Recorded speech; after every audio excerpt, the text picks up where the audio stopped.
Varia Lección, y en ella 2 libros nuevos, entre otros, y sobre todo.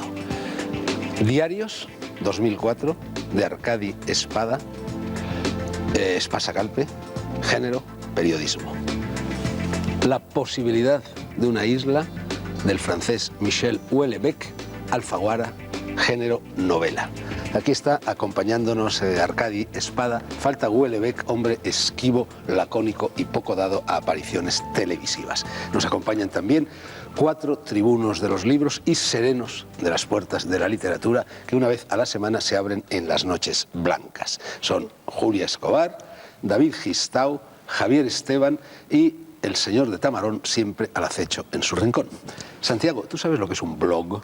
Yo no sé muy bien en qué consiste. No lo sabía, pero me he documentado. Y ahora ya sé todo sobre los blogs. No los entiendo, pero si es verdad lo de que el mensaje, ¿cómo es? El medio es el mensaje, pues tendré que ponerme al medio para entender el mensaje. ¿Y sabes lo que es un link y un nick? El link supongo que quiere decir lo que quiere decir en inglés, un enlace, ¿no? El nick no sé lo que es. No sé si la Real Academia en las últimas ediciones de su diccionario habrá incorporado ya estos términos, Arcadi. Deberá hacerlo. Deberá hacerlo.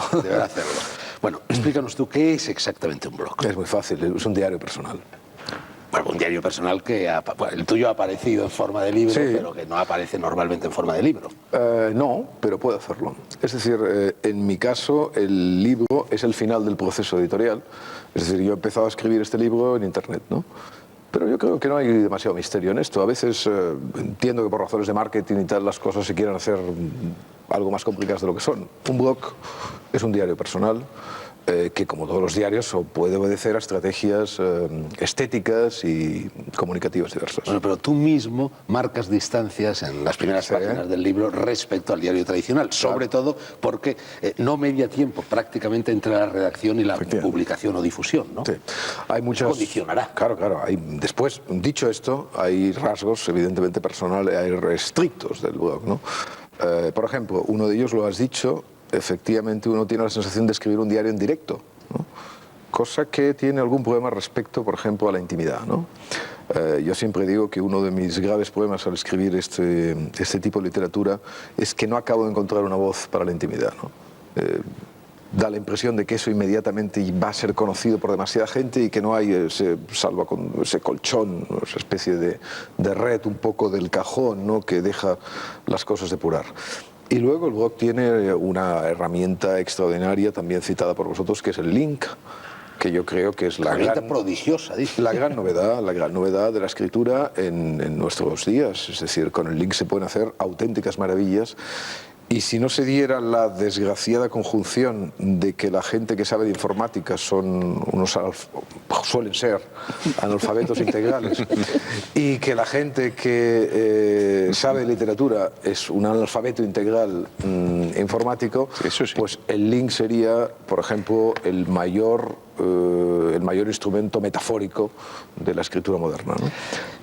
Soluciona muchas cosas, es realmente muy interesante trabajar con él, permite además la superposición de textos que pueden ser imágenes y pueden ser voces, ¿no?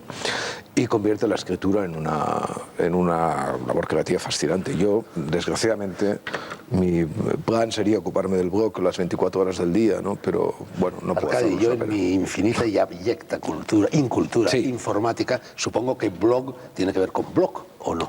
No. No, tiene que ver con cuaderno de bitácora, es una contracción de weblog, ¿no? Que es, en español tenemos esa suerte del blog, ¿no? Que lo podemos hacer funcionar. Mira, el diario El País hizo una cosa divertida un día en una campaña electoral, que empezó a poner blogs para algunos de sus redactores, y entonces cuando lo publicaba en la red le llamaba blog con G, y cuando lo publicaba en el periódico le llamaba blog con C, ¿no? La diferencia está en el hipertexto, yo creo, desde el punto de vista de la escritura. Esa es la básica, ¿no? David, tú que eres joven periodista, te veo como el pensador Sí, de es que- Rodin. ¿Tú tienes blog? No, todavía no, pero estoy asistiendo al nacimiento de este género al que desde fuera y sin haberme iniciado todavía le veo muchísimas posibilidades en la inmediatez de la que hablas, que a lo mejor te puede causar algún tipo de pudor porque invade tu intimidad. Es periodismo puro. No se puede llegar antes, que se llega mucho antes a través del blog que a través del periódico. Sí, claro. Y luego en el blog, y te lo pregunto, yo estoy descubriendo una posibilidad de escribir, aunque no te dejen, me refiero, el blog es la posibilidad que tiene cualquiera con ganas de escribir, de hacerlo al margen de medios y de la aprobación de un director y de una empresa. Cualquiera hoy en día es como una especie de sueño anarquista, por así decirlo. Cualquiera puede colocar su blog en internet y expresarse sin tener que pedir permiso a un director. Y eso es donde yo le veo muchas posibilidades en cuanto a que favorezca la discrepancia o la diferencia de voces. Lo que no sé es cómo consigues que alguien vaya a tu blog a leerte, cómo consigues que la gente sepa que el blog existe. En mi caso, la verdad, yo por ejemplo he guardado algunas estrategias importantes, retóricas, ¿no? Y luego una fidelidad. Yo el blog lo actualizo cada día, antes de las 11 de la mañana. Me lo tomo como si fuera un informativo televisivo, nunca... Ducha, reflexión, desayuno, Desayuno y blog. Eso es así, y si no es así, más vale dejarlo. Bueno, es porque- como la disciplina de la columna, en eso no es diferente. porque la gente lo compara la columna. Claro, no, la gente necesita eso. Lo que decía David... Tienes unas 400 entradas diarias o algo así, No, creo no, recordar, o muchas más. Muchas más, sí. De lectores en estos momentos la SPASAC, porque esto los lectores en Internet no está del todo afinado, pero ellos calculan que hay unos 16.000 diarios. Arcadi, pero tú lo tienes financiado. Eso es una cosa muy importante, porque yo también tengo Básico. blog, acabo de inaugurarme con un blog, y la verdad es que se me ha planteado lo mismo que tú dices en tu introducción. Yo escribo para ganarme la vida. Claro. El blog a mí no me lo paga nadie. ¿Qué hago? ¿Retazos de aquello que me sobra, que no publico en ninguna parte? No vale la ¿O pena. convierto el blog en mi diario? No vale la pena. Yo Pero a ti te lo financia el editor. Sí, es un acuerdo muy interesante y que yo creo que, bueno, demuestra que hay editoriales que están al tanto de lo que pasa, ¿no? Entonces, nosotros hemos llegado a un acuerdo que de alguna manera comprende un anticipo por derechos de autor que incluye también pues, el mantenimiento del blog, algo así, ¿no? Me lo financian, sí, o sea, me lo financian. Pero es que yo... Pero tú en las primeras páginas te quejas. Dices, lo malo del blog es que es una actividad gratuita y yo escribo Claro. para ganar dinero. Evidentemente. Eso Es Que que luego nos se te ocurre pasa. la idea de ofrecérselo a Espasa y entonces ya Exacto, entra la exacto. financiación. Es que yo no quiero ser un hombre terrible, pero yo escribo por dinero. Sí, no, y yo. No, yo no tengo... Hombre, yo entiendo que haya gente que tenga pues esa pulsión que le sale de dentro y que le recorre... Bueno, Sí, yo los llaman letreridos, creo. Bueno, no sé, yo no lo he experimentado nunca. también, Yo tú te También. incluyes, amigos, nos llaman. Yo o los siempre he llaman. dicho que el día que me toque la lotería nadie volverá a ser incordiado por un solo renglón mío. Claro, nunca Bueno, más. eso Yo no me comparto ocurre a eso mí, pero totalmente. para eso hay espacios distintos, hay géneros distintos, hay maneras de expresarse diferentes, como puede ser la poesía, vamos a poner, incluso la novela.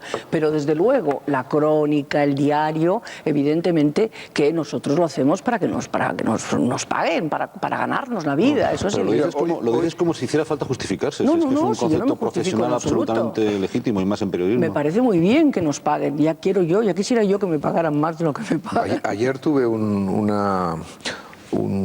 ataque de desmoralización porque últimamente estoy comprobando que prácticamente todo lo que hago, desde el blog hasta las gafas o el tipo de café, etcétera, etcétera, se parece bastante a lo que hacía Karl Kraus en Viena.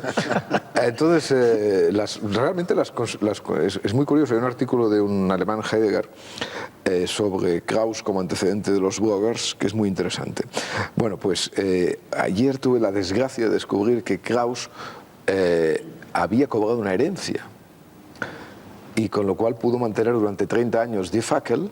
Pero claro, para mí lo terrible es que ese hombre escribía por gusto y todo lo que hacía, lo hacía simplemente por su afán de incordiar y de dar la ¿Tú no lata. tienes ninguna posibilidad de recibir una herencia o alguna y creo que no, lontananza? creo que no. De ahí mi Está a desmoralización. punto de urdir un crimen. De ahí mi De desmoralización. todas maneras, tu blog es un poco un blog de culto, por lo que yo entiendo y sé de la red. Pero Bueno, porque eso eres, no sé porque qué eres es muy bien. Arcadia Espada, quiero decir, lo que tú dices de que el blog puede ayudar a mucha gente a decir lo que quiera, estupendo, pero es que hay miles y miles de blogs. Te y a pierdes. muchos la gente Claro, entra. es que es- Y que no eso yo cito, decía, que no sé cito cómo los se blogs llega de al blog, cualquiera. no sé cómo el el blog autor de lo José consigue. Cervera, Pepe Cervera, que quizás es una de las personas que más sabe de Internet en España, o el blog de David Duarte seguramente serán bastante menos visitados que el tuyo, porque sé. tú evidentemente tienes Seguramente. una representación exterior que ellos no tienen. sí, claro. Entonces, bueno, esto del blog está bien. Pero esto del blog es un poco como el Speaker Corner de Hyde Park. Tiene en su parte, digamos, de comentarios... No hay eso. nunca nadie, ¿eh? No hay nunca nadie. No. No, es verdad. Yo pasaba Antes todos sí, a lo los, mejor ahora las ya no, pero semanas. antes había, Sí, no, nunca. nadie, nunca. Los fines de semana sí, ¿eh? Yo he tenido mala suerte, haría frío, pero he ido durante 5 años, casi todos los fines de semana. Pero hablar o... Cuando hablaba un negro muy furibundo sobre el Islam, sí, había. Pues yo me quedaba porque eso era mucho más interesante. Pero los blancos no tenían interés. Fernando, eso que dices de la... Interesante. Internet es una conversación, ¿no? Y el blog es una conversación, ¿no? Esto, por ejemplo, hay gente que le cuesta entenderlo. Le cuesta mucho entenderlo y entonces se ponen, se desgarran las vestiduras por la cantidad de inconveniencias o de sandeces, naturalmente, que se cuelan en Internet. Pero, bueno, las mismas sandeces que se cuelan en una sobremesa, ¿no? Y también dichas con el mismo, a veces con el mismo afán, pues, de ofender o de hacer daño, o de Esos sandeces practicar... e insultos, Sí, sí. amparados en el anonimato, que por otra parte garantiza que no haya censura Claro, en ese tipo de actividad. Pero es que en las sobremesas también hay anonimatos, porque uno siempre habla de los enemigos de los que están en la mesa, ¿no? Y eso, pues claro, uno puede allí verter toda su... Es decir... Uy, pero ya se encargan luego de que llegue a Sí, oídos del pues lo mismo, ofendido. es lo mismo que sucede con El los fuego que blogs. tiene el El fuego que odio tiene Arcadi une en, más que el amor. en tu blog es mucho... que, por cierto, es otra de las ventajas del blog. El escritor de columnas o de libros no tiene ese contacto, a lo mejor ese intercambio. Sí, eso es básico, eso es Eso que los básico. ingleses llaman background con su público, mientras que el blogger Pero- sí. El feedback es O el una feedback. cosa tremenda. Yo lo que ¿no? sí he observado es que los blogs están en su mayoría totalmente politizados en España. Y haces la prueba. Hay pocos literarios. Pero hasta extremos, es decir, yo he colgado ahora en Periodista Digital, cuelgas un blog y enseguida entran 10 a ver de quién eres. E inmediatamente por el primer escrito que cuelgues, te atacan unos u otros. Sí, sí, pero Sí, en sí, América sí, pasa igual. Tú dices que los bloguistas, lo que predomina en estos momentos en los bloguistas españoles es un sentimiento de desengaño. Desengaño respecto a la política. En los míos, respecto a- en los que escribes. no en los Sí, sí, eso iba a No, no. decirte, eso no es verdad. Yo creo que en la sociología de la gente que escribe en el blog, los que escriben, porque los que los leen evidentemente son muchísimo más inasibles, ¿no? Predomina el desengaño, sí, sí. Predomina el desengaño, yo creo, en una doble vertiente. Primero, el desengaño típico de, bueno, pues qué sé yo, de la edad. La educación sentimental, las ilusiones perdidas, todo eso tan bien descrito, especialmente por los realistas franceses. Pero, aparte de esto, yo creo que España es un país proclive al cultivo de la melancolía. Brennan lo decía muy bien cuando en sus memorias, cuando decía que los españoles tenemos un secreto depósito de melancolía que ni los afectos familiares ni las ansias de placer pueden llenar por completo, ¿no? A mí me parece que Sentido eso trágico de la vida, un amuniano. No, melancolía es otra cosa, ¿no? No, es más suave, sí. Bueno, Arcadi, vamos con el contenido, con algunos de los Venga, contenidos de este libro mordaz, políticamente incorrecto. Es verdaderamente una delicia leerlo, Arcadi. Gracias. En él, bueno, por ejemplo, bueno, dices que el periodismo es el tema, pero que tu libro no es periodismo. No. Y haces una crítica mordaz, viene incluso en la faja del libro, una crítica mordaz e implacable de cómo el periodismo nos cuenta que existimos. Esto es una de tus constantes, uno de tus leitmotivs, ¿no? Denunciar la falsificación constante de la realidad que hace el periodismo y, por otra parte, es la realidad en la que la mayor parte de la gente vive instalada psicológicamente, ¿no? Claro, claro, no, psicológicamente y prácticamente. El mayor conocimiento de nosotros mismos y de lo que nos sucede lo tenemos a través de los mecanismos retóricos del periodismo, ¿no? De ahí que yo creo que sea importantísimo la crítica cultural del periodismo, ¿no? O sea, me parece que, vamos, España en eso es un país donde no ha existido, ¿no? Pero en América, por ejemplo, hay, en cualquier periódico de provincias, hay su columna de medios, ¿no? Donde se analiza justamente cómo el periodismo construye cada semana la realidad, pues, qué sé yo, de una pequeña población del oeste, ¿no? Bueno, pero al mismo tiempo tú también te alimentas, te retroalimentas de eso. Tú dices que tu escritura es escritura parasitaria, Yo soy un que parásito. no podría existir si no leyeras Claro. el periódico por las mañanas, ¿no? Yo soy un parásito relato de un hombre que lo ha aprendido todo en los periódicos. Mi cultura es una cultura esencialmente periodística, hecha a retazos, mal hecha, de patchwork. Bueno, es una cultura de referencias, de suplementos dominicales. Yo solo he leído periódicos en mi vida, seriamente.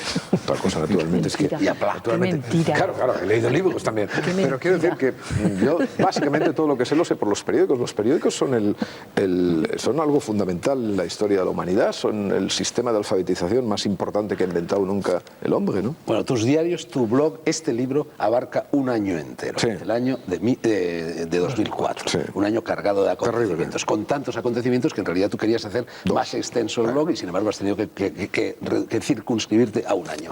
Y naturalmente está muy presente en él pues los luctuosos acontecimientos del atentado de Atocha y lo que sucedió 2 o 3 días después.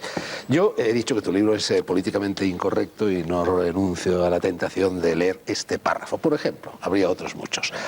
Se refiere a Javier Pradera, 11 de marzo de 2004. Me parece que no es un blog tuyo, sino está escrito en otro tipo de letra, que eso es un nick. O es un... Sí, eso es un comentario. Bueno, un comentario que te llega a ti. Sí, pero no es mío, ¿eh? Pero que tú reproduces. Exacto. Con lo cual, en cierto modo, lo haces tuyo. Si lo reproduces, te parece indicativo de... No, me parece que es interesante reproducirlo, sí, sí. Bueno, en cualquier caso, dice, respecto a mi viejo amigo Javier Pradera, cabe esperar que ninguno de los participantes en la carrera hacia las urnas ceda a la demagógica tentación de llevar a las ruedas de su molino el caudal de sangre derramada en Madrid, aunque esa manipulación electoralista pudiera resultar eficaz en el corto plazo de las próximas 72 horas. La marca de Caín, en ese caso, perseguiría para siempre no solo a los responsables de la matanza, sino también a quienes tratasen de intercambiar por votos las vidas humanas sacrificadas. La lectura de este párrafo... Esto lo escribe Pradera, ¿eh? Ya está entrecomillado, puesto en boca de Pradera. Bueno, es terrorífico leer esto pero en estos momentos. Claro. Es que ¿Quiénes convirtieron los votos, los muertos en caudal de votos? Es que este es el artículo que Pradera escribe la mañana del atentado y que sale publicado pocas horas después, de alguna manera. A mí me pareció muy revelador, en efecto. Pero, sobre todo, la prueba de eso es que en aquellos momentos... en fin, es un proceso de intenciones que quizá no me pueda permitir, pero parece deducirse que Javier Pradera creía que ETA había sido quien había cometido el asesinato, como tantos otros españoles, ¿no? Mira, yo creo que el 11M es yo creo que es la cuota de desmoralización colectiva más importante que ha vivido este país en la historia moderna, ¿no? Y el periodismo de este país, en efecto, ¿no? El 11M, por ejemplo, ha dado origen a un espectáculo realmente turbador, como es la fabricación de dos verdades que caminan en paralelo en función de cuál sea el grupo político que las alimenta, ¿no?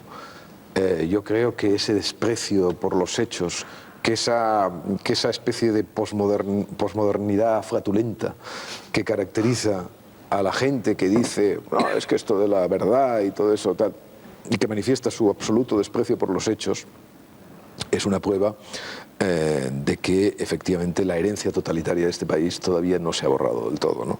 Hannah Arendt decía una cosa muy bonita cuando volvió a Alemania en los años 50.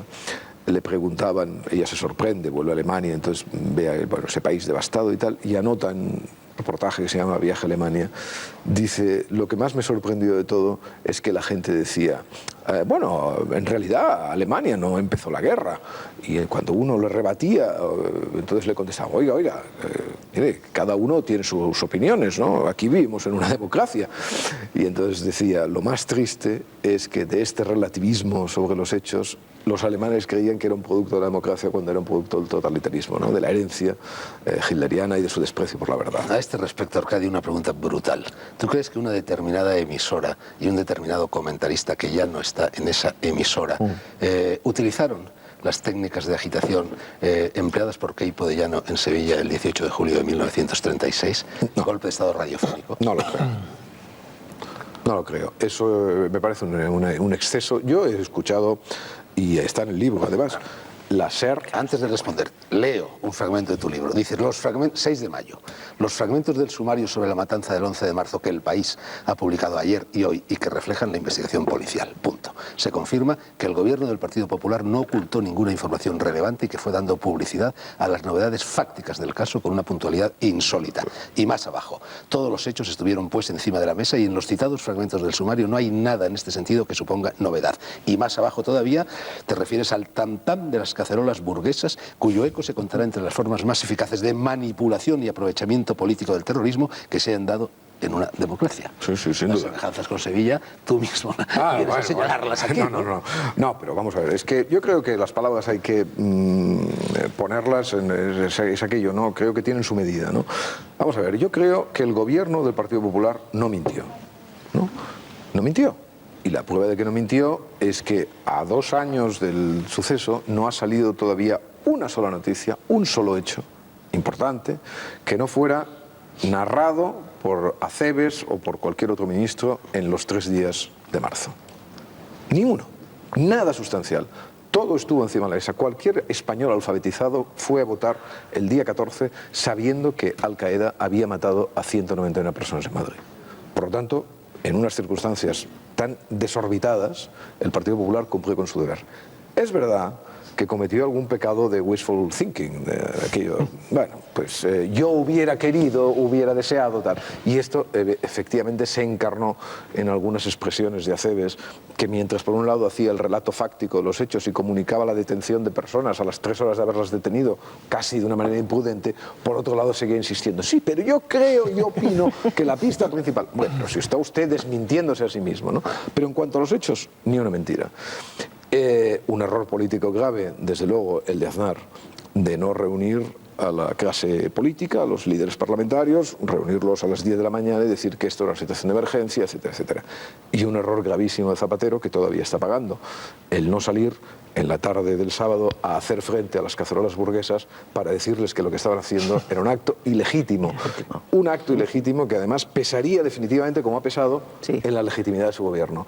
Si hubiera Zapatero salido esa tarde y hubiera mandado a la gente a casa de una manera radical y políticamente activa, desde luego las sombras que se cernieron y se ciernen sobre su legitimidad no se habrían podido dar. Totalmente cierto. ¿Ibas a decir algo, Javier? Sí, en cualquier caso, lo que es cierto es que en ese deseo, o sea, yo me alegro mucho de que no fuera ETA y que fuera Al-Qaeda.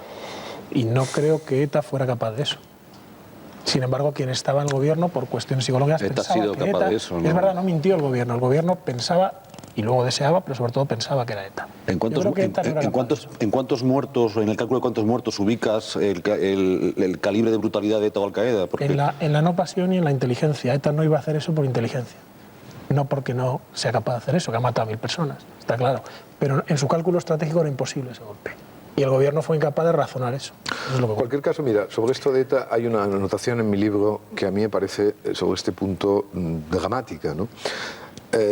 Hubo 1 hora y media, 2 horas más o menos, en el que todo el mundo creía que había sido ETA. Y digo todo el mundo, desde Ibarretxe, por ejemplo. Es que es una reacción como la del perro de Pavlov, bomba en Madrid, ETA. Es un automatismo mental. Pero entonces, en esas 2 horas, fíjate, pasa algo. Se cree que es ETA. Bueno, ¿qué sucede? TV3 corta la emisión un momento para decir que ha habido un atentado en Madrid, pero luego sigue entrevistando a un monje. Carlos Rovira dice que el diálogo debe seguir a pesar de todo, ¿no? 191 muertos. Rajoy y Zapatero descartan que la convocatoria electoral. Es decir, que desde luego ETA no ha hecho eso y por lo tanto no podemos tener esa medida. No lo ha hecho ETA. Pero lo que sí es dramático es que si lo hubiera hecho ETA, en esas 2 horas hubo un escenario virtual. ETA ha hecho esto, el mundo sigue andando. El mundo sigue andando, aunque no lo hubiera hecho. No, pero ese escenario virtual...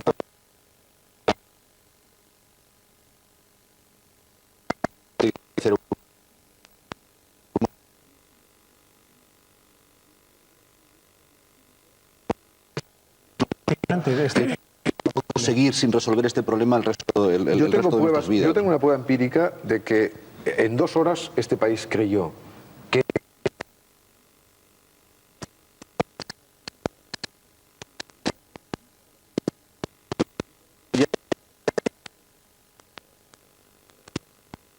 yo creo que no está del todo completo, ¿no? Me he quedado con la duda de saberlo, justamente. Completo no, porque son 2 horas, pero por supuesto hay muchos elementos muy meditables sobre lo que es el terrorismo, sobre sus efectos y bueno, porque además yo también puedo decir, bueno, pues me parece bien. O sea, en realidad ese escenario virtual también es esperanzador, ¿no?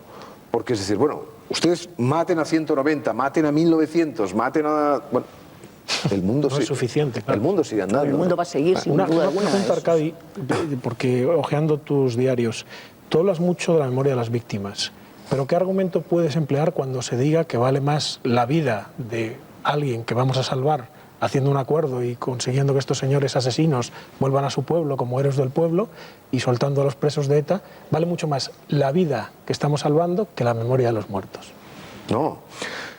Porque se va a emplear en breve ese argumento. Mira, en España va a abrirse dentro de horas un gravísimo debate sobre ese asunto, para el cual, naturalmente, ni nuestro gobierno ni la mayoría de los intelectuales que lo apoyan y le escriben las cartas está preparado, ¿no? Bueno, hoy es 29 de noviembre, día de grabación del programa. O sea que este programa se emitirá dentro de 1, 2, 3 semanas, con lo cual ya... Bueno, entonces ya estaremos, ya sabrán.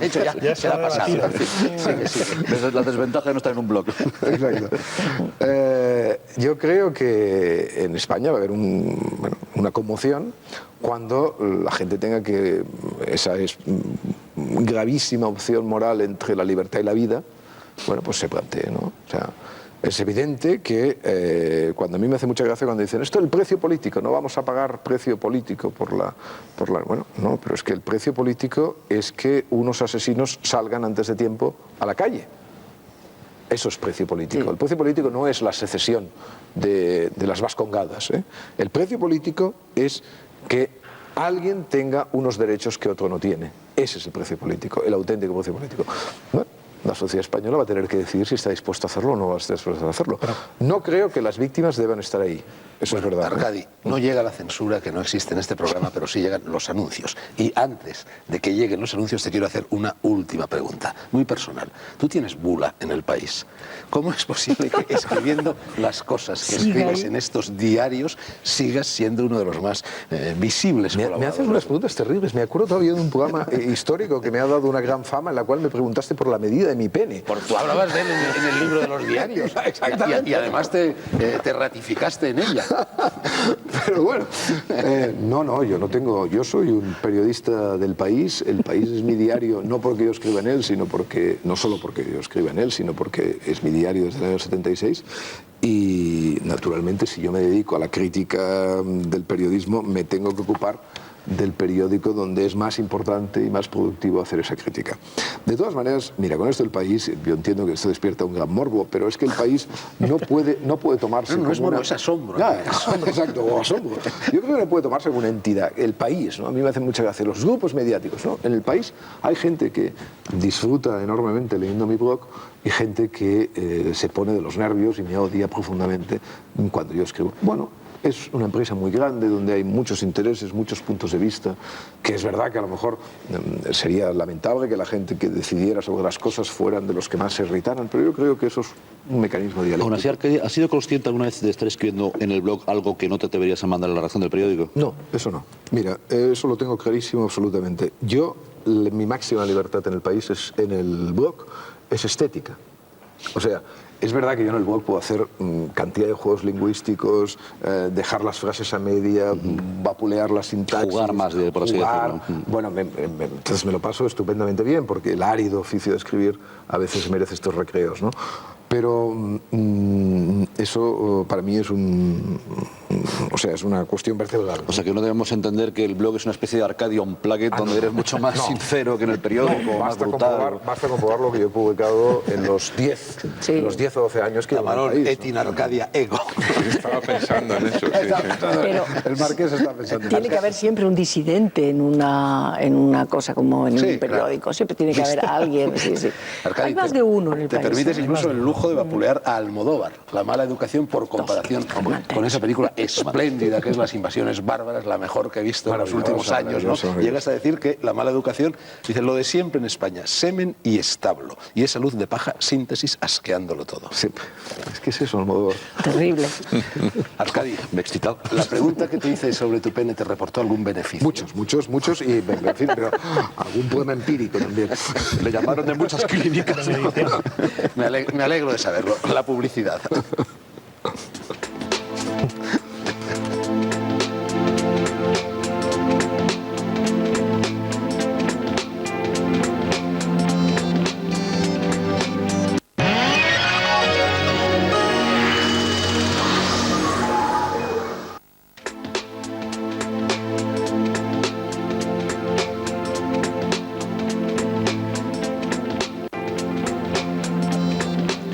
Segunda parte de Las Noches Blancas. Hemos dedicado la primera a hablar de este libro de Arcadi Espada, Diarios, 2004, Espasa Calpe.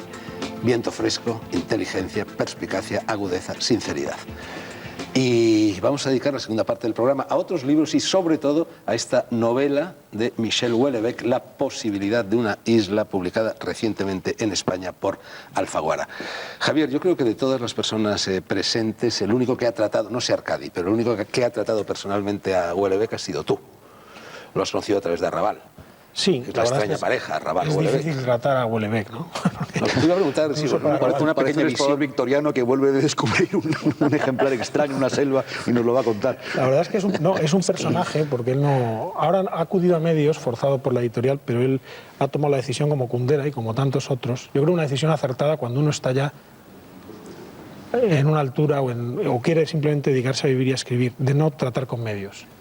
Houellebecq, aparte de esto, es un hombre muy raro. Es un hombre que ha sufrido mucho desde la infancia. Su odio a la progresía, como me comentaba Julia, viene de que su madre se fue a ayudar a niños en una ONG y le dejó tirado con la abuela, que a su vez era una mujer comunista, doctrinariamente comunista, y lo último de la madre es que se convirtió al Islam. Esto explica un poco cuáles son las visiones de Houellebecq del mundo. Se ha criado en internados, lo cuenta él, pues no estoy descubriendo nada, con malos tratos, y tiene un concepto de la vida muy particular. Él ha pasado de Comte, que era su autor favorito, fíjate, pensar en Comte a estas alturas, ¿no? Qué cosa tan snob, a Schopenhauer. Y creo que tampoco hay que infravalorar la influencia que ha tenido sobre él Arrabal. No en el sentido de provocar, porque parece que a Arrabal siempre se lee, sino en el sentido de introducirlo en la ciencia o en la teoría de la ciencia, que es de lo que habla Houellebecq en su última novela. Ha habido un periodista en Francia que ha publicado un libro escandaloso, sí, sobre Houellebecq, acusándole de inventarse su biografía, de ser un impostor, de decir, por ejemplo, que su madre había muerto y resulta que no había muerto y cosas así. No, su madre creo que ha salido en Marie Claire hace poco, es decir, su madre está bien viva. Como Zapatero. Sí, como Zapatero. Y como el contando propio Arcadi Espada. Y con esto entramos en la herida, ¿no? Houellebecq no se llama ni Houellebecq, se llama Thomas. ¿Se llama qué? Tomás. Ese es su apellido real, o sea, no se llama ni Houellebecq. Y efectivamente, no me da la impresión de que tenga tantas cosas que esconder. Es un hombre formado en la técnica, es ingeniero, agrónomo, en la informática, donde destacó, es funcionario de la Asamblea Nacional Francesa, por cierto. Y ha tenido una vida, digamos, sexualmente extraña, yo diría, ¿no? Pero no tiene tantas cosas que ocultar. Ideológicamente, extraña este libro porque el hecho de que Alfaguara se haya atrevido a publicar este libro, que si se lee bien es... el diccionario de Pedro Fernández Barbadillo es un apéndice de este libro. Este libro en realidad es el golpe más brutal a las ideas progresistas que se ha publicado, ¿no? Desde las ideas positivistas, que son bastante conservadoras. Bueno, es un caso, en cierto modo, paralelo al de Arcadi Espada en El País, porque también lo publica Alfaguara. Sí. Es también causa asombro que Alfaguara publique a Houellebecq, ¿no? Que gana más dinero que tú, me parece. Algo más solo. 1,5 millones de euros. A mí de Houellebecq he leído los ensayos solo. No, la verdad es que empecé los partículas elementales, pero lo dejé a las pocas páginas. Y esta novela no la conozco. Hay algo que me gusta de él, y es que es un novelista que escribe después de la ciencia, ¿no? Es decir, por ejemplo, hoy hay filósofos que se permiten hacer filosofía sin tener en cuenta para nada el paradigma científico, ¿no? Y novelistas el 100%, ¿no? O sea, hay novelistas que, nada, que siguen describiendo los estados de ánimo con las sales de Madame Bovary, digamos, ¿no? Que para ellos el cognitivismo, bueno, todo este tipo de cosas no tienen ninguna importancia. Por lo que he leído, insisto, de la posibilidad de una isla y de los ensayos, eso a mí me parece muy apreciable. Me parece que es uno de los pocos novelistas europeos interesantes que escribe después de la ciencia, ¿no? Totalmente de acuerdo. Y además de la ciencia, de la última ciencia, no de lo que se suele entender por ciencia entre los intelectuales, que se queda en Newton, No. sino la ciencia de vanguardia. Él prácticamente se dedica a leer matemáticas y biología molecular. Bueno, y esta novela, en cierto modo, es novela de ciencia ficción. Sí, ¿no? ciencia ficción y política Esta secta, ficción. los casi también. elohimitas, que está inspirada en los raelianos, con los que él tiene mucho contacto. Pero es curioso porque Saramago, en esta novela, Las intermitencias de la muerte, también publicada por Alfaguara y también recién aparecida, bueno, se plantea temas análogos, se plantea el tema de la posibilidad de la inmortalidad, del no morir, que es también otro de los temas de esta obra. Y acaba de aparecer, yo no la he leído todavía, no tengo ni siquiera el libro, la última novela de Kazuo Ishiguro, que se titula Nunca me abandones, y donde también se plantea el problema de la clonación, en fin, de esa especie de inmortalidad que podría suministrar la clonación. Que yo no acabo de entender, me pasa lo mismo que con los blogs, no acabo de entender muy bien qué clase de inmortalidad es esa, pero en fin. Bueno, No es inmortalidad. No, claro, no es inmortalidad, ¿no? Es una inmortalidad Sucedánea. dudosa. El hombre En todo es algo más que el clon del hombre, ¿no? No es su envase nada más, claro. Antimori, a ciertos científicos, más propagandistas que científicos en realidad, han dicho que ya se está clonando humanos. En la novela lo cierto es que el protagonista tiene problemas en el recuerdo de su memoria, la clonación de la conciencia, que desde luego esto sí que es ciencia ficción a día de hoy, ¿no? Pero la posibilidad de acceder a una inmortalidad a través de la ciencia, lo cual cierra el círculo de la filosofía kantiana, porque no es otra cosa que la religión científica, Claro. es el eje. Pues es que cuando tú has hablado de Comte, es que a mí me Se parece... entiende perfectamente, claro. Claro, es que me parece además muy bien, porque por ejemplo, Comte, que lo desprecian los ignorantes, ¿no? Exacto. Sobre todo, porque efectivamente, bueno, todo eso... Conte Augusto, no Rafael. Sí. Bueno, claro, hay mucho ahí en la reflexión de Houellebecq que está ceñido a lo más extraordinario de nuestro mundo, ¿no? O sea, la posibilidad solamente estilística que tiene la ciencia de renovación de metáforas, ¿no? O sea, de cañerías, ¿no? O sea, yo, por ejemplo, leo los libros de Walser, ¿no? El del Pico el Pinzón, el Pico el Pinzón especialmente, ¿no? Y uno maravilloso que tiene que era, sí, Tiempo, Amor y Memoria, ¿no? Y entonces te das cuenta como, por ejemplo, la Odisea está escrita en esos libros, en el Tiempo, Amor y Memoria, como la historia de la mosca drosófila, ¿no? O sea, son 800 páginas sobre la Odisea, de la Odisea homérica, o sea, de la mosca drosófila. A mí me parece que el caudal de renovación estilística... Eso es como lo del viaje del emperador, la película está de los pingüinos, esa odisea tremenda de los pingüinos para poner un huevo Exactamente. Tiene y razón, jugarlo, el ¿no? potencial épico y poético y estético de la ciencia es brutal. Pero Yo creo que Houellebecq se da cuenta de eso. Sí. Gracias a Raval, porque lo cierto es que su primera novela habla de sus desgracias amorosas prácticamente, ¿no? Tú has leído quizá los ensayos del supermercado, ¿no? El mundo como Sí, supermercado. exacto, sí. Pero su primera novela es su trauma sexual que está muy presente porque el sexo abunda y los raelianos otra vez cierran porque además de darte la inmortalidad científica, practican el amor libre. Hay otra cosa también en Houellebecq que yo creo que es fundamentalmente lo que más le critican y aquello por lo cual siempre ha sido llevado a juicio y por lo cual también, por ejemplo, yo sé que hay muchos críticos literarios que aplican la objeción de conciencia de su profesión por no querer hablar de los libros de Houellebecq porque le consideran un facha, simplemente por eso, por encima de su valía literaria. Y es, por un lado, ese plano evidentemente científico en el que él intenta reorganizar o buscar unos valores que evidentemente han quedado completamente pulverizados precisamente también por la ciencia. En ese sentido, las partículas elementales ahí queda clarísimo. Y luego está el otro plano, que es el plano que irrita, es donde da en las narices, que es la crítica de esa sociedad que ha resultado, que ha salido de esa falta de valores, de esa pulverización de los valores. Y eso es lo que a la gente más le ha enfadado. En ello, por supuesto, está su biografía y están los argumentos que utiliza, los personajes que utiliza y, por supuesto, el sexo. El sexo como un poco como con batalla y como... bueno, es algo de eso. Por ahí. Antes, no sé si antes de estás seguir, vamos a ver un vídeo, unos minutos de un vídeo, una obra maestra de la cinematografía, creo, hecho por Javier Son unos Esteban. retazos de un documental que... Cuando le concedieron el premio Leteo en el mes de octubre a Houellebecq. A Houellebecq en León. Creo que opta a la Palma de Oro del Festival de Cannes, las imágenes que vamos a ver enseguida, ¿no? Creo que sí. Por cierto, hablaba hace un momento Julia Escobar del sexo, cada loco con su tema, Arcadi, pero seguramente no ha salido en imagen, pero parece ser que al micrófono no le sucede lo que a tu pene. Ha tenido que entrar una de las colaboradoras del programa a enderezarte el micrófono. Perdonen la broma, el vídeo de Javier Esteban sobre Houellebecq. Vamos cada vez peor.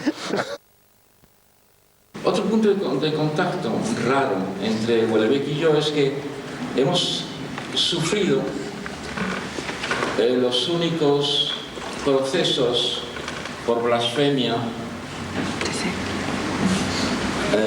de nuestra época, y quizás que somos quizás las personas que más se interesan por los problemas religiosos entre nuestros colegas. Y como paradójicamente ocurrió, sin querer ser parecido a él, como ocurrió paradójicamente con Sócrates, que tuvo dos procesos por blasfemia y por ateísmo, el hombre que escribió o que dictó a Platón el diálogo de la inmortalidad del alma, es decir, demostrando la existencia de Dios. Je vais vous le dire, le seul truc, c'est l'action humanitaire. Donc quand on est star, bon, il faut se tenir à carreau et paraître très simple,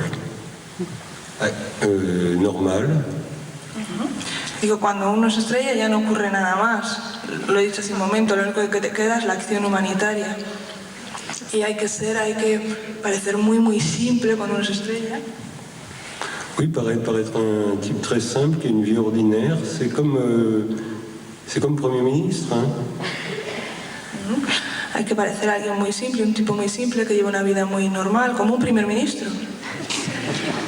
Donc surtout pas d'incartade sexuelle, ça les gens pardonneraient pas. Sobre todo nada de actividad sexual, a la gente no le gustaría. Dios, como el renacuajo, parece tener una capacidad de renovación ilimitada. L'homme parle comme le chien aboie pour exprimer sa colère ou sa crainte. Lo digo en mi último libro, el hombre habla como habla el perro para expresar su cólera o sus temores. Donc le plaisir est silencieux. Por tanto, el placer es silencioso. Tout comme l'est l'état de bonheur. Todo igual que el estado de felicidad.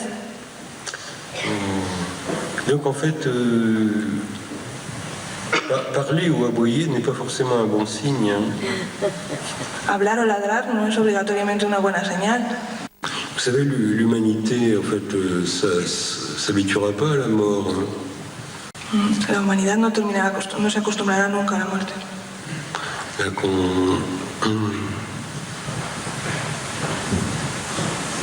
En Espagne, par exemple,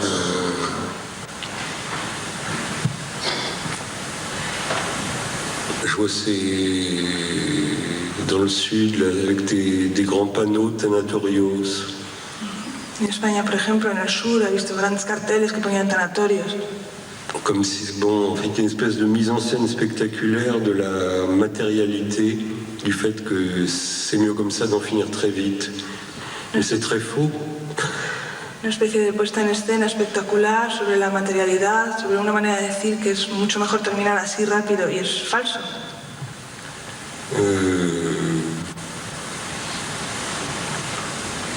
Donc l'idée de l'immortalité étant née en l'homme, la idea de la inmortalidad es innata al hombre.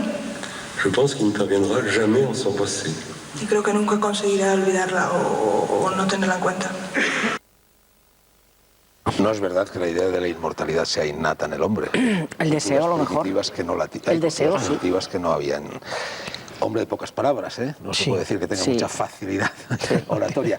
Pero Houellebecq dice que al desplomarse el catolicismo se pregunta ¿dónde va a parar la esperanza de la vida eterna? Él parte de la base de que la religión en general y el catolicismo en particular está desapareciendo del mundo occidental y que entonces, ¿qué pasa con esa esperanza muy generalizada en la vida eterna? A él eso, sin duda alguna, le inquieta, como también la pérdida de la religión. Me parece recordar que en algún momento en las partículas elementales lo expresa, sin religión no hay civilización. No, pero yo creo que tú estás haciendo una lectura un poco, quiero decir, él con relación al personaje de la abuela sí que tiene una referencia de valores.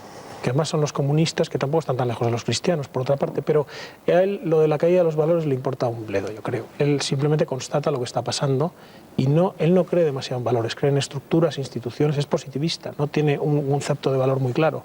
Lo que pasa es que piensa que hay necesidades sociales entre las cuales está la religión. Es cierto que no es innato al hombre el concepto de inmortalidad, pero sí a nuestra cultura, ¿no? Y eso desemboca en la ciencia. Lo que él dice es que en España el catolicismo y en Irlanda, que es donde ha estado viviendo escondido de esta fatua que no se produjo, pero que estaba en el aire por las declaraciones sobre el Islam, que eran tan simples como el Islam es la religión más gilipollas, y él dice, yo no quería blasfemar, lo que ocurre, no se ha entendido bien el vídeo quizá, no sabía que existía un delito que era la incitación al odio por motivos religiosos en Francia. Entonces yo cuando digo eso no estoy queriendo meterme con nadie. Él lo que dice es que la religión está desapareciendo y que el sustituto de las religiones es algo parecido a la ciencia. No, pero es que ese a mí me parece un tema crucial. Pero es que es el tema crucial. Yo creo que somos las primeras generaciones que vivimos sin religión. Sí. Es decir, o sea, eso no quiere decir, naturalmente, que haya todavía grandes sectores de la población en Europa que crean en Dios y crean en la trascendencia. Pero hay una gran cantidad de personas que estamos viviendo sin religión. Bueno, eso es de unas consecuencias civilizatorias tremendas, ¿no? De hecho, yo creo que en sus libros, y perdona que disienta, él presenta una sociedad que va dando tumbos, es decir, precisamente porque está clamando por una religión. Llama a la ciencia, llámala como te dé la gana, pero porque está clamando. Es que no es que esté clamando por una religión, es que se está enfrentando al pozo oscuro.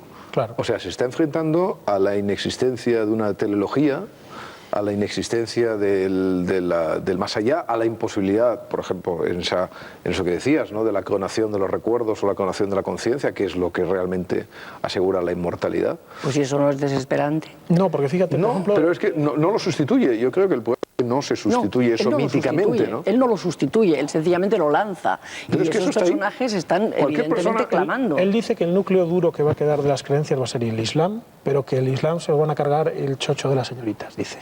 ¿El qué? El chocho de las está refiriendo señoritas. exclusivamente al mundo occidental. No al mundo oriental. Ahí hay otras opciones religiosas mucho más vivas. ¿Quién? Dice que las mujeres jóvenes se van a cargar el Islam, afortunadamente, aunque a él le cae muy bien la falacia. De entrada, cuando hablabas que la sociedad de hoy en día es más científica que religiosa, pero no olvidemos que esa ansiedad o esa angustia que a ti está favoreciendo, por ejemplo, la prolifereción de las sectas, sí, por ejemplo, que es como la pulsión religiosa en su estado residual. Perdona, ¿no? el sentimiento religioso bajado. Pero por eso, pero que favorece que haya algunos charcos supersticiosos en el que la gente, para combatir su propia angustia, va a pisar directamente. Se está dejando de creer en Dios para creer en cualquier cosa. Religioso, con todas las... Y luego del choque de culturas islámicas occidente no se está resolviendo con una apertura del Islam tentado por los placeres terrenales, es decir, todo lo contrario, se está atrinchando en un gueto. Que la técnica y los modos de vida occidentales disolverán el Islam. Pero si no está pasando, sí, al contrario, favorece el gueto. Además hay que diferenciar entre lo que es Islam y lo que es la vida de los pastores del siglo VI en Arabia. Es que no tiene nada que ver. Yo creo que eso está muy bien visto y creo que es acertado. Además, tenemos también una interpretación del Islam entendido de una forma estricta relacionada con la miseria, con la pobreza, como si Occidente, la apertura a los placeres, acabara o rebajara como el agua rebaja el vino ese rigor. Pero fíjate, los países enriquecidos por el petróleo no han rebajado la severidad de mira Arabia Saudí con su wahabismo desaforado. Porque hay una secta wahabí, un montón de esclavos que vienen de Palestina, de Egipto, etcétera. Pero... Mira el subidón recientísimo de los hermanos musulmanes en las elecciones en Egipto, por ejemplo. Bueno, pero eso es como lo del PNV. Quiero decir, esos son fenómenos que tienen mucho de coyuntura.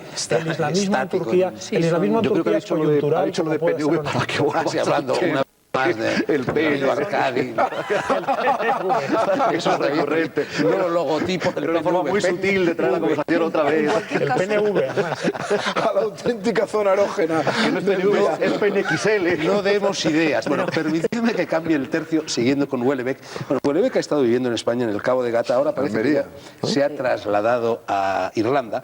Critica mucho a los españoles, el trato de los españoles, su agresividad, su zafiedad, dice, pero al mismo tiempo dice que hay algo en España que le interesa sociológicamente y literariamente mucho, que es la telebasura, por la brutal sinceridad que en ella se pone de manifiesto acerca de lo que es la condición humana. Eso es lo peor. Esta novela, en cierto modo, es una novela de telebasura. El protagonista es un cómico que presenta zafios espectáculos, que tiene relaciones con una señora madura que dirige una revista para lolitas, que luego cambia esta relación con una actriz porno. Es decir, parece que estamos viendo un programa de telebasura, ¿no? Pero es que yo creo, perdona, que yo creo que Houellebecq en eso es muy francés.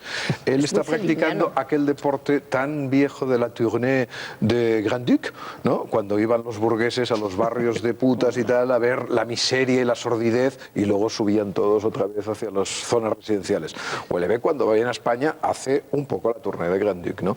Ahora bien, cuando dice que los españoles son zafios, tiene razón. Tiene razón. Oye, eso que has dicho de los burgueses de la Ilustración, yo que no soy un burgués de la Ilustración lo sigo haciendo, en la medida de lo posible, claro. Pero en Castilfrío, ¿qué haces allí? No, en Castilfrío tiene ese pequeño fallo. En Soria. En Soria todavía. Eso se ha llamado siempre la nostalgie de la boue. De la boue. Gil de Bielma tiene un poema titulado así. Es un tema eterno. Juan Goytisolo era un adicto a Exactamente. Lo que por aportar una nota pop, Lou Reed llamaba el darse una vuelta por el lado salvaje, siempre a tiempo de volver. Pues es curioso porque Houellebecq tiene... Una de las personas que más han fascinado a Houellebecq es Luis de Funes. por eso el cómico es el protagonista. Y hablando de los españoles, él dice siempre, los españoles son muy brutos, son muy zafios, son muy descarnados, pero los franceses son muy, muy hipócritas. Y casi me quedo con los españoles. Él ha estado aquí, está, ya digo, por la fatua fantasma que tiene encima, y lo que dices tú de un burgués que visita... Yo creo que no, que él se mete a fondo. Él cuando va, es decir, él visita estos sitios de carretera y los shows pornográficos y todo eso, pero lo hace a fondo. Pero luego se lava en su casa, eso es lo que quiero decir. Tendrá bidet, yo me imagino que tiene un bidet. Sí. Las relaciones de Houellebecq con no hablemos del bidet, que vamos a acabar otra vez en lo mismo. Vamos a acabar contando lo de Rosalía del Castro. Relaciones de Houellebecq con los raelianos. Esta secta que tiene muy mala prensa, pero sin embargo aquí viene en esta página del Mundo, viene una entrevista con Claude Borillon, líder de los raelianos, donde explica este señor lo que es la secta, vamos, lo que es su filosofía. Entonces dice, las enseñanzas se dividen en tres partes. La científica, donde vienen científicos y explican lo que es la clonación, la nanotecnología y otras tecnologías punta. Bueno, está bien. La espiritual, ya que tenemos técnicas de meditación muy desarrolladas que nos permiten estar en armonía con nosotros mismos y con el infinito. Bueno, tampoco está mal. Y la tercera parte es el placer y el gozo, porque estamos aquí juntos y, en fin, nos divertimos y nos lo pasamos bien. Que tampoco está mal. Como programa no está nada mal este. No, el problema es la clonación. La clonación, en la medida en que la clonación se deje... porque la clonación existe, claro, la clonación natural existe, los gemelos existen, tampoco es algo tan fuera de lo común. Pero claro, a los raelianos se les ha acusado de intentar establecer tipos genéticos para conseguir determinados eugenesia, vaya. ¿no? Entonces, bueno, eso, de todas maneras, yo creo que en eso hay mucha ficción. No hay no hay ninguna prueba. Esto es como las películas estas de... Yo creo que desde luego pruebas se han hecho, en Corea y Corea del Norte, y se han hecho pruebas y se ha intentado. Houellebecq, él lo que explica es que él se acerca a los raelianos por curiosidad, no con la idea de hacer una novela, y lo que ve lo escribe en Lanzarote, que es otro relato hecho en España, muy cortito, donde ya habla de todo esto, la clonación un poco. Y que luego se encuentra con los raelianos de nuevo y le felicitan y dicen, hombre, esto que has hecho es fantástico. Entonces a él le parece que tienen buen gusto los raelianos por apreciar su novela, pero que además son gente lo suficientemente liberal como para poder seguir tratando con ellos. Y cuando ve lo que hacen, pues lo escribe. Santiago, hay parajes reales. Tenemos que hacernos raelianos tú y yo y abrir un blog.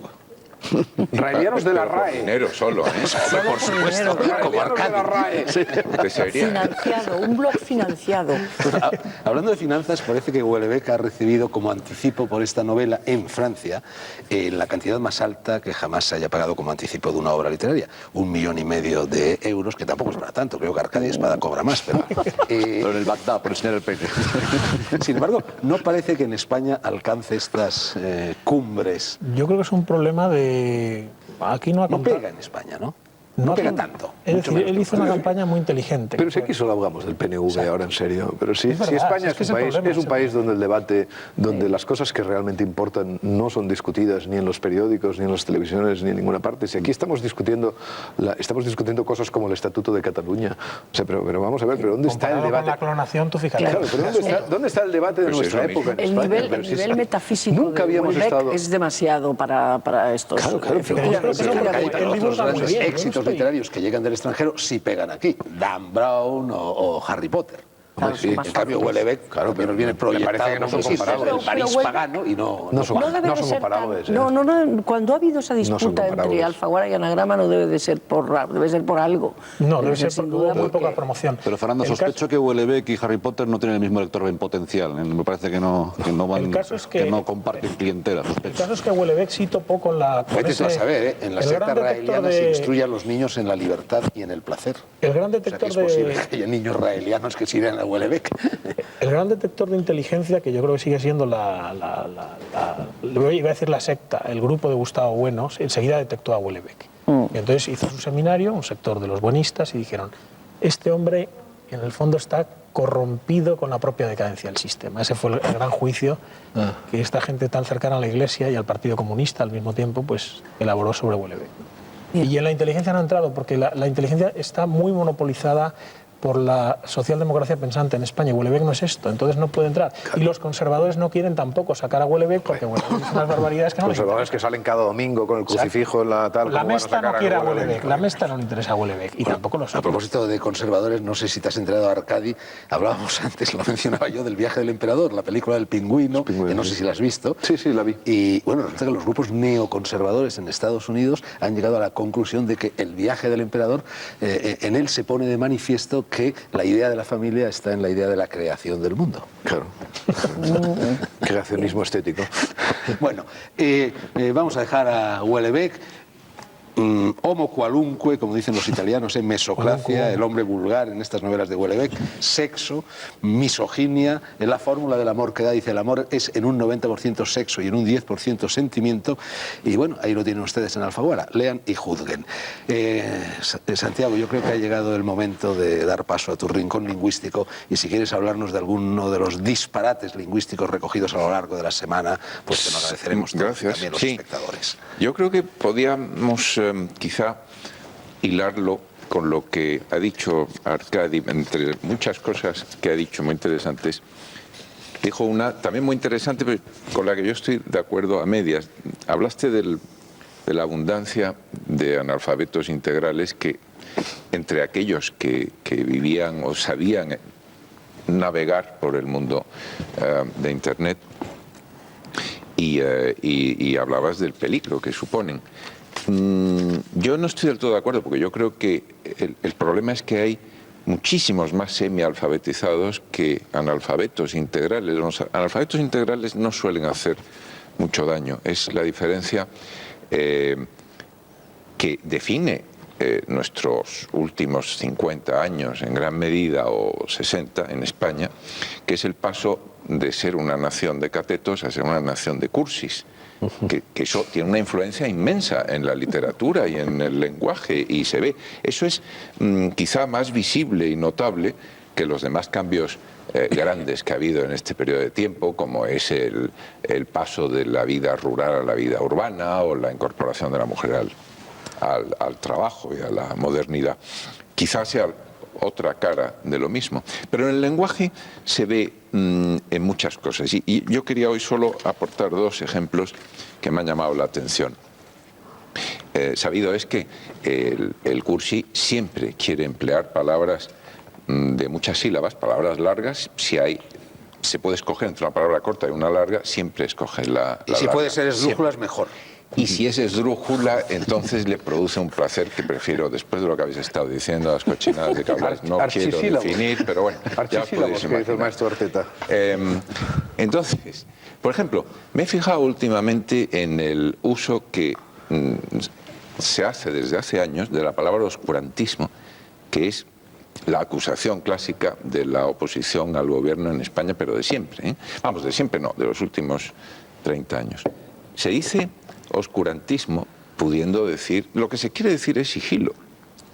Yo comprendo que sigilo puede sonar más pedante, pero podría decir acusar a los gobiernos o al poder en general de hacer las cosas a escondidas o en secreto o en silencio. No, se usa oscurantismo. ¿Por qué? Porque es largo, pero claro, es que en el diccionario quiere decir otra cosa.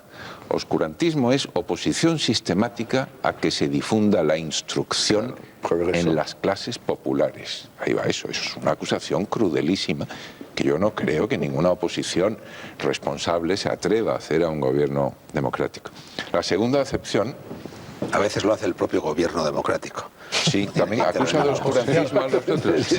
La segunda acepción, según el diccionario, de la palabra oscurantismo es defensa de ideas o actitudes irracionales o retrógradas, nada menos.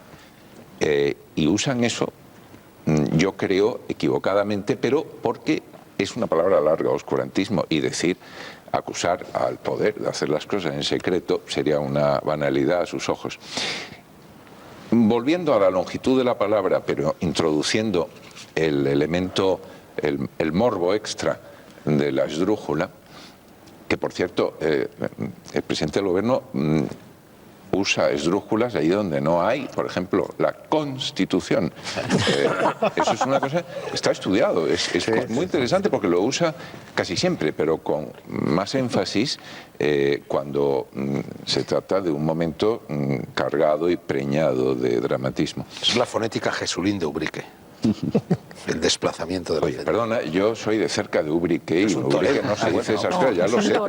Oye, León, que está más cerca de Ubrique. He dicho los de Ubrique, he dicho Jesulín, lo que sea, yo no...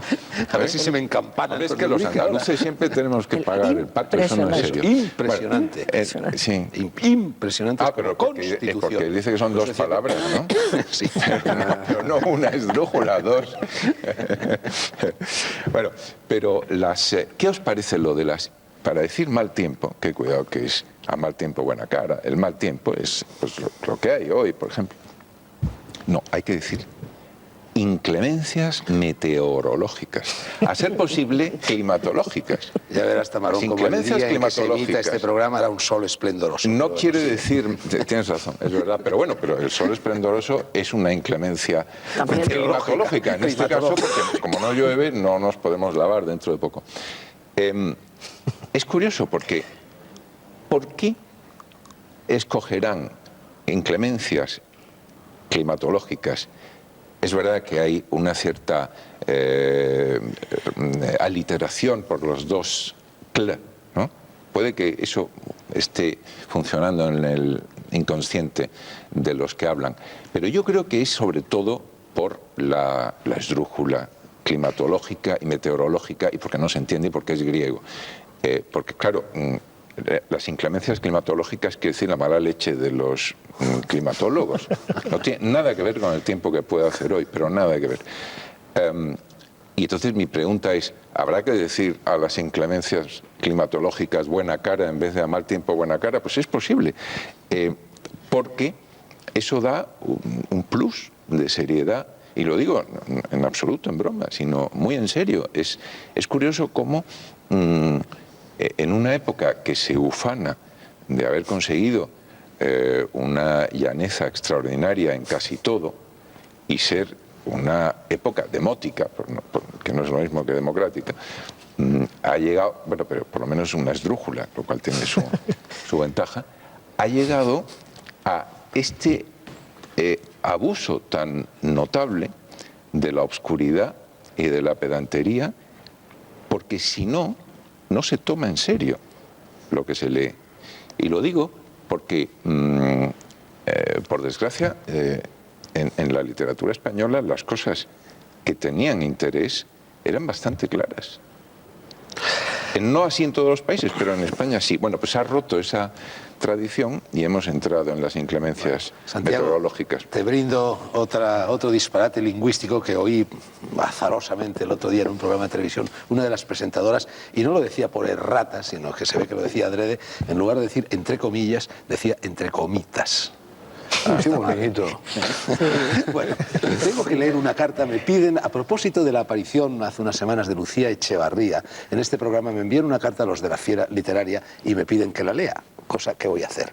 Señor Sánchez Dragó, ya que en el espacio Las Noches Blancas que usted dirige en Telemadrid, programa del lunes 14 de noviembre, doña Lucía Echeverría vertió unas cuantas falsedades sobre las personas que hacemos el boletín La Fiera Literaria, le ruego haga pública esta carta en uno de fecha próxima.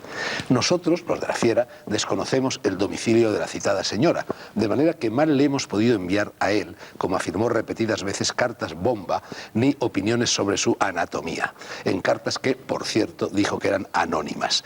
Si eran anónimas, ¿por qué nos las adjudica? En 2 ocasiones que hemos querido someter, me interrumpo, donde las dan las toman, amigos de La Fiera, campanillazo.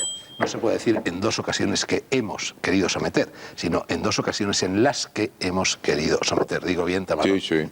Pues bien, en 2 ocasiones en las que hemos querido someter a la consideración de doña Lucía, como hacemos con todos los autores por nosotros criticados, sendos textos sobre su obra, por si tenía algo que objetar, lo hemos hecho a su atención a la editorial Planeta.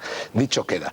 Por cierto, tengo que decir que nunca en este programa se han recibido tantos mails, tantas manifestaciones de los espectadores criticando la aparición de un contertulio. Me refiero a la aparición de mi amiga Lucía Echevarría aquí. Incluso una de las personas que nos escribían le ponía un apodo que es gracioso y que estoy convencido de que la propia Lucía apreciará. Decían que ahora, en lugar de llamarla Echevarría, la tenemos que llamar Echaverridos. Bueno, vamos a... No sé si lo va a apreciar. No lo va a apreciar. Yo lo apreciaría, no estoy seguro. Honran a quien lo Pero recibe. Ni aunque lo conviertes en esdrújula. Bueno. Nos quedan 5 minutos para que muy deprisa recomendéis algún libro si ha lugar a ello. Bueno, a mí me habéis sacado de casa tan temprano que como siempre no me acuerdo de traer nada, pero aún así, aunque no tenga el ejemplar, De viva voz. os sugiero la lectura de un libro anónimo, Los diarios, mira, volvemos a los diarios, de una mujer alemana en el Berlín del 45, según entran las tropas soviéticas. Os lo recomiendo porque es muy crudo el libro, es un relato minucioso y terrible de las violaciones en serie que sufrieron las mujeres de Berlín durante aquellos días, y me parece interesante porque por fin, más allá de la categoría política o de la crítica política, por fin se está contando el sufrimiento de la población alemana en la Segunda Guerra Mundial. Lo hizo Joachim Fest con El hundimiento. Y hay por fin, y lo hace este libro. Y a mí me parece necesario que también se explique que la primera víctima de Hitler fue el pueblo alemán, al cual Hitler, por cierto, que se quiso llevar a la fosa con él. David, di el nombre de la autora, si lo hay. No, es anónimo, son unos cuadernos, los diarios de una... La editorial es Anagrama, y diarios de una mujer berlinesa, me parece que se llama el libro. O algo así. Ya lo saben ustedes. Arcadi, ¿tú tienes algún libro también de viva voz? ¿No lo has traído? ¿Has salido pronto de casa también? Lo tengo en la maleta ahí. ¿Y esta mañana has escrito el blog?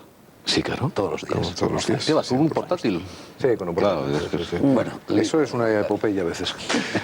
Pues mira, justamente el libro que acabo de leer esta noche, uno de ellos, un libro de un filósofo norteamericano, Lynch, que se llama La importancia de la verdad, y tiene un subtítulo estupendo, Para una cultura pública de la decencia.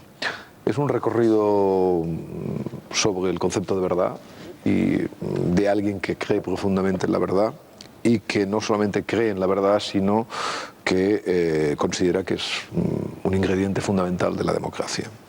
Es un libro excelente. ¿Editor? Si te acuerdas. Paidós. Es un libro excelente y, desde luego, al que auguro un absoluto fracaso editorial en España. En él propone Arcadi exactamente lo contrario de lo que el nombre de este filósofo lleva a suponer. No es la ley de Lynch. Exactamente, exactamente. Sí, justamente. No, y algo más. Y como acaba de salir ahora, en fin, el libro no lo conozco, pero su autor sí, es una gran noticia que por fin tengamos la edición casi completa, selecta por lo menos, del gran Connolly. Lumen acaba de sacar su obra selecta, y Connolly, con Orwell y con algunos pocos más, no solamente son los mejores críticos literarios del siglo XX, sino que son grandiosos escritores para todos aquellos que nos dedicamos a la escritura de los hechos. Totalmente. Julia. Bueno, el mío es, hablamos de diarios, pues es un diario. El diario de Ignacio Gómez de Liaño, diario personal, 1978-1989, titulado El camino de Dalí, está publicado en Siruela. Aquí lo que hace Liaño es publicar exactamente el tramo en que él conoce, desde el momento en que él conoce a Dalí hasta su muerte, 1989. Y ahí estamos presenciando todo lo que ocurre en torno a Dalí, todas las intrigas, todo todos los cuervos y los buitres que están a su alrededor, y al mismo tiempo también la formación de la Fundación Gala, todas las triquiñuelas en el Ministerio de Cultura, y así como otras cosas que Gómez de Liaño aprovecha para ir sacando de personajes y de testimonio de esos años concretos, que son unos años bastante interesantes desde el punto de vista cultural, incluso político, aunque él rehúye todos los temas políticos. Javier Esteban, por cierto, Javier Esteban es el director de esta revista, Generación 21, excelente revista cultural, este número acaba de salir, léanlo, salgo yo. Javier. Ya te veo en la portada.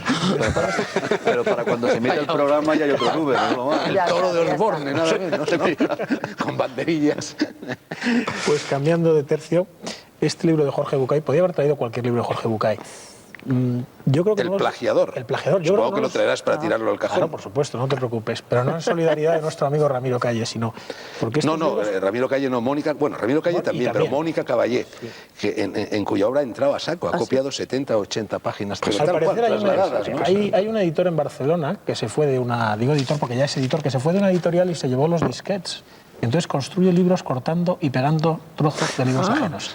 Y este libro yo creo que es, sospecho, no digo con certeza porque no quiero un juicio con el señor Bucay, pero sospecho que está hecho así, a trozos. Y aparte de que sea supersticioso cursi de la nueva era, está hecho a trozos y yo creo que es uno de esos pocos libros que se pueden tirar al cajón. Pues venga, a ver si encestas. Eso me recuerda a lo de Ana Rosa Quintana de Funesta Memoria, ¿no? ¿Recordáis? Es que todo esto es la venganza del negro, porque al negro le dan 4 perras y entonces filtra. Eso está muy bien. Sí, la venganza del negro.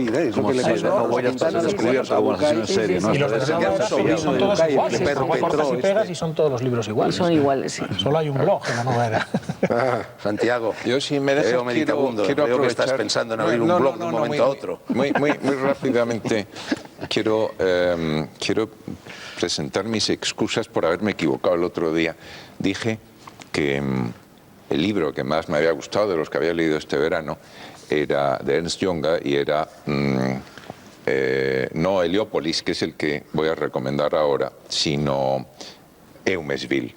Y dije una cosa que era claramente injusta, porque dije, yo lo que no entiendo es cómo es posible que Junger sea tan apreciado por políticos, puesto que es lo contrario de un polítilo, un hombre que es por ejemplo, quizá que fue a visitar el autor más reaccionario desde que murió Ortega y Gasset, que yo conozco, en el sentido estricto de la palabra. Yo no veo que puede ver en él ningún político en realidad que se me ocurra, y en especial los dos que más se declararon partidarios de Junger, que eran Mitterrand llegó a los 103 y años. Felipe González. Luego pensé primero que Mitterrand no creía en nada y el otro señor, como está vivo, no lo sé. Pero fue injusto, porque a mí quien me regaló Eumesville fue un político, fue un senador. Santiago, que me están haciendo señas de que el programa ha terminado y luego me riñen. Con lo cual, simplemente quiero decir que no todos los políticos son impermeables a la literatura, ni mucho menos. Y también quiero recomendar Heliópolis, de Ernst Junger, que a pesar de tener una portada repugnante, es una gran Enséñala ya. Castillo. Sí, no sé por qué se ve Segovia, claramente, sí. Bueno, no digo repugnante en el sentido de que es fea, vamos, no, nada. Pero es una magnífica novela. Bueno, yo no sé si te he contado alguna vez, no tengo ahora tiempo para contarlo, que por leer Eumesville, no Heliópolis, sino Eumesville, me detuvo la Guardia Civil en una gasolinera de Daimiel, hace ya muchos años. Exotismo. Ibas de rima en rima, Eumesville, Guardia Civil, Daimiel, casi. Aquella película. Acaba de salir este diccionario para entender a Rodríguez el Progre, de Pedro Fernández Barbadillo, con prólogo de Alejo Vidal Cuadras. Voy a leer una de las voces que aparecen en la letra B. Dice Bambi, película más vista por Rodríguez y que ha influido en su vida tal como él explica. Yo tengo 2 hijas. Yo tengo 2 hijas, una de 10 años y otra de 8. La mayor, desde el año y medio hasta los 3 años, vio Bambi unas 500 veces y yo, señor Rodríguez, con ella. ¿Y cómo termina Bambi? Bambi se convierte en el rey de la selva, pero la gente no lo recuerda, solo han visto la parte sentimental. El Tiempo, que al parecer es un periódico colombiano, me decíais. No, un semanario. Un semanario, 19 de noviembre del 2004. Volveremos la próxima semana. Buenas noches.